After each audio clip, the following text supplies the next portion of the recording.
Turma, a gente vai começar agora a ter as primeiras classes de medicamento, é, meio que seguindo os sistemas fisiológicos do corpo, tá? Esse primeiro, ele não tem muito a ver com isso, porque ele vai servir, na verdade, para um tipo de problema, mas a gente vai tentar, eu vou tentar dividir por vídeo para ficar mais fácil de vocês assistirem, tá? Então, o primeiro grupo de fármacos que a gente vai ver são os antineoplásicos. E é importante que a gente se ligue aos nomes para ficar fácil de vocês entenderem, tá? Quando a gente fala de uma neoplasia, a gente está falando de uma nova célula. E quando um medicamento ele é antineoplásico, ele vai agir contra esta nova célula. Aí logo já vem à nossa cabeça o câncer, né? Eu deixei aqui para vocês, mais ou menos, um desenho, né, que ilustra como que é o desenvolvimento do câncer. Então eu tenho uma célula normal, uma célula do corpo, que de repente sofre uma alteração genética, e essa alteração genética transforma ela em uma célula cancerígena, tá? Esta célula cancerígena, ela tem o DNA desta célula, mas quando ela se reproduz, ela já não se reproduz mais nem com a função, nem com o DNA desta célula original. Ela vai, a partir de agora, desenvolver só células neoplásicas. E aí ela vai se dividindo e o câncer vai evoluindo, tá? Se a gente for falar um pouquinho sobre a neoplasia, propriamente dito, o câncer, existem basicamente dois grupos, né? Os cânceres benignos e os malignos. Os benignos, eles têm normalmente crescimento mais demorado, mais lento, né? Desenvolvimento mais lento. E assim eles não são agressivos em relação aos sinais e sintomas que o paciente tem. Já os malignos são exatamente o oposto. Eles têm um desenvolvimento muito acelerado e eles alteram muito a função do local onde eles estão. Então, os sinais e sintomas são muito evidentes no paciente, tá? Os medicamentos antineoplásicos, eles servem justamente para parar com este ciclo de crescimento da célula neoplásica. Então, ó, quando a gente pensa que a vida celular ou acelular é um processo que depende de energia, né, pelo metabolismo, a gente pensa em basicamente duas funções: o anabolismo, que é a síntese de substância química, ou seja, quando a gente fala síntese, a gente está falando que é a junção de substâncias que faz o crescimento disso. E o catabolismo, que é a degradação dessas substâncias químicas. Então, enquanto uma faz crescer, a outra faz degradar, né? Então, esse é o processo da vida celular. E aí, os medicamentos antineoplásicos, eles vão agir justamente na química destas duas reações aí, nessas duas reações químicas, né? Eles vão mexer com o anabolismo da célula neoplásica e com o catabolismo da célula neoplásica. Então, muitas vezes, acelera o catabolismo e bloqueia o anabolismo celular. Isso para que o organismo, né? Para que o câncer, na verdade, né, o tumor, se ele frear o anabolismo, ele não vai fazer síntese proteica, então ele retarda o crescimento. E se ele aumentar, né, esse medicamento aumentar o catabolismo, a gente aumenta a degradação celular, ou seja, ele começa a morrer, né, com maior... Morrer não seria bem a palavra apropriada, mas ele começa a se desfazer com mais rapidez, né, dependendo do processo acelerado. A formação de uma célula cancerosa é determinada por mutação permanente na molécula de DNA, que foi o que eu expliquei para vocês aqui, ó. Aqui é uma célula saudável. Alguma alteração no DNA dela faz com que ela se transforme em uma célula neoplásica, e daí para frente o DNA, mesmo sendo ainda o original, ela já não carrega mais as informações genéticas desta célula aqui. Então ela se desenvolve de uma forma diferente e somente o câncer está sendo replicado aqui. Bom, os medicamentos antineoplásicos, eles estão divididos nessas classificações que vocês viram aí, ó. A gente tem os alquilantes, que são aqueles que impedem a replicação da célula, ou seja, a célula não consegue crescer.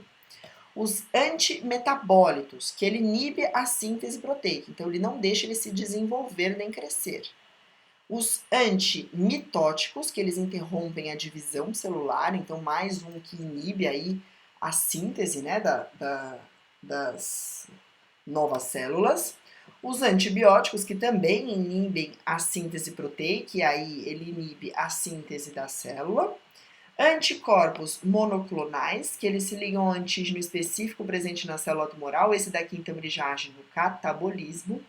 E os hormônios e antagonistas de hormônios, que são utilizados normalmente para câncer de próstata e câncer de mama, e que normalmente também estão relacionados ao catabolismo da célula. Então, só para a gente entender aqui, ó, nós temos uma, duas, três, as 4 primeiras categorias de medicamentos antineoplásicos são aqueles medicamentos que vão atuar justamente no bloqueio da síntese da célula. O que é síntese celular? Síntese celular significa que a célula, de alguma forma, vai se reproduzir. Ou ele vai inibir a replicação, ou a síntese proteica, ou a divisão celular. Independente do tipo de coisa que aconteça, da forma que vai acontecer, a síntese proteica, né, a síntese celular estará inibida. E aí, este câncer para de crescer, né? E esses dois últimos, os anticorpos monoclonais e os hormônios antagonistas, né? Eles já são medicamentos que agem no catabolismo, ou seja, eles ajudam a matar as células cancerígenas, tá bom?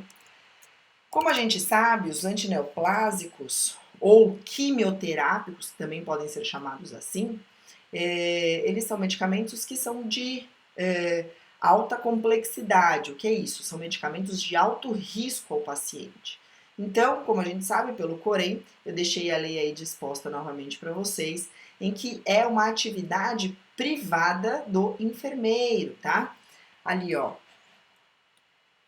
Por quê? Porque todas as ações, ó, privativas do enfermeiro aos cuidados diretos de enfermagem a pacientes graves e, respectivamente, de maior complexidade técnica. O quimioterápico, ele é considerado um medicamento de complexidade técnica avançada, tá? Por isso que ele só pode ser administrado pelo enfermeiro. Mas por que eu tô passando ele para vocês? Porque tem alguns cuidados de enfermagem que vão se aplicar a vocês pela ajuda que vocês darão ao enfermeiro. Então, por exemplo, deixar todo o material disponível, porque o enfermeiro vai ter que fazer o manuseio com luvas. Então, caso a gente veja o enfermeiro fazendo sem, a gente alerta. Orientar e assistir o paciente em relação aos efeitos colaterais. Então, como o técnico de enfermagem passa mais tempo no quarto, o auxiliar também, é imprescindível que ele fique atento aos sinais vitais, né? Aí o enfermeiro vai diluir a droga em água e administrá-la logo em seguida, vai comunicar ao médico se o paciente tiver vômito, por exemplo, né? Isso nos casos de administração via oral, como vocês estão vendo aqui. Se o paciente tiver náusea, vai administrar um antiemético e vai fazer a anotação descritiva de tudo que for feito. Então vamos lá de novo, só para a gente reforçar. Medicamentos quimioterápicos, eles não são administrados por auxiliares e técnicos de enfermagem devido à alta complexidade técnica do procedimento. Então, o Corém, o COFEN, ele determina que esse procedimento seja exclusivo, né, do enfermeiro. Mas qual é o papel do auxiliar e do técnico de enfermagem neste caso? Vocês darão todo o suporte ao enfermeiro para uma administração adequada. Então, sempre saber quais são os sinais que o paciente pode apresentar faz sentido. Por quê? Porque vocês que vão entrar com mais frequência ao quarto, né? Para realizar procedimentos de menor complexidade, por exemplo, auxílio na alimentação, auxílio na mudança de decúbito, auxílio em banho, administração de outros medicamentos que estejam prescritos, né? Então, por isso que é importante que vocês conheçam essa categoria de medicamentos, tá? Porque vocês têm papel importantíssimo no cuidado como um todo desse paciente, certo? Eu vou deixar no próximo vídeo os antibacterianos, só para ficar dividido e talvez um pouco mais fácil para vocês estudarem, tá bom? Eu já volto com vocês.